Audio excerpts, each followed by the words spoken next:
Таавхиндээ энэ өдрийн мэндийг хүргэе. Бүтээлч ажил 2 шинжилсэн сургалтын хөтөлбөрийн хэрэгжил.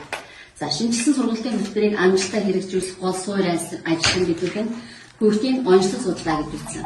Энэ онцлог судалгаа нь 8 бүлгийн 265 хүүхдийг хамруулна. Хөгжлийн 3 чиглэлээр нийт 33-аас 41 дасгал даалгавар боловсруулна. Онцлог үнэлгээг авсан. За онцлог үнэлгээнд дүгнэлт хийж үзэхэд онцлог үнэлгээний 8 бүлгийн хүүхдүүд маань 33-аас 76.5% шалгагдсан. За онцлог үнэлгээндээ суурьлан бидүүх нь шинжилсэн сургалтын хөтөлбөрийн жилийн ажлын төлөвлөгөөнд тохируулгын бүтээлчээр хэрэгжүүлэн ажиллаж байна.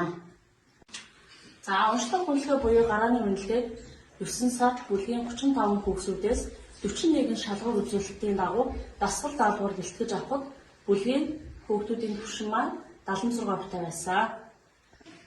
За сургалтын хөтөлбөр төлөвлөгөөнд хэл ярианы түвшин маань учрагдаж байсан учраас суралцахын үр дүн оруулж сургалт үйл ажиллагааны 4 наран зүгээс зохиол зөвлөсөн арга зүй бидэнд төлхөө авч сургалт үйл ажиллагаагаа төлөвлөж өгсөн байгаа.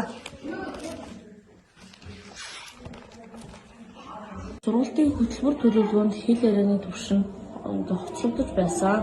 Мөн сургалтын 4 арга зүгээс зохиол зөвлөсөн арга зүй төлхөө авч сургалт үйл ажиллагаагаа төлөвлөж зохион явуулж байна. Шинжилгээ сургалтын хөтөлбөрийн онцлог нь зохиол зөвлөсөн арга зүй, төсөл зөвлөсөн арга зүй, шинжилгээ судалгаа зөвлөсөн арга зүй, тоглоом зөвлөсөн арга зүй гэсэн 4 арга зүйдээр тулгуурлан явагддаг. Мөн багшлагоо ба суралцсан үйлдэл тулгуурлан хүүхдийн ерөнхий олон суурь чадамжийг эзэмшүүлэн ажиллаж байна. За шинжилгээ сургалтын хөтөлбөрийг хэрэгжүүлэх ажлын хүрээнд манай цэцэрлэгийн мэрэгжлийн багш нарын бэлэг сайн хичээлийн сан 27 цахим контент 42-ыг хийж өөрийн бүлгийн групп чат болон цэцэрлэгийн Facebook хаяг мөн захим орчинд байршуулан мэдээлэлж ажилласан байгаа.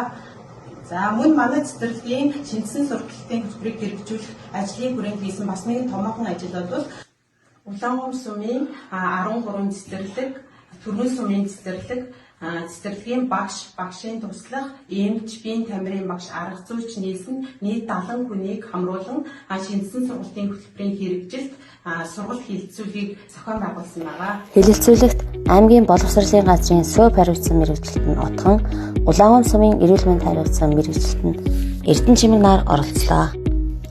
Хэлэлцүүлэг нь хийж буй ажлынхаа явц үр дүнг тайлагнах, сайжруулалт хийх зорилготой юм а. Сургалт хэлэлцүүлгийг байгууллагын менежментийн боловсруулалт, түүний хэрэгжилт, бүлгийн менежмент, сургалтын хөтөлбөрийн хэрэгжилт, хувийн хавтас хөтлөлт, эрүүл мэндийн өртөөчлсөн сургалт үйл ажиллагаа гэсэн чиглэлээр зохион байгууллаа. Мөн өглөөний тойргийн цаг, өглөөний дасгал, сургалт үйл ажиллагааг зохион байгуулах зэрэг үзүүлэх ажлуудыг хийлээ. Хэлэлцүүлэгт оролцогчид бидний үйл ажиллагаанд дэмжлэг үзүүлж, үнэтэй санал бодлоо илэрхийлсэн ба бид бүхэн цаашдын ажилдаа тусан хэрэгжүүлж, ажлаа сайжруулсан үр дүнтэй байлаа.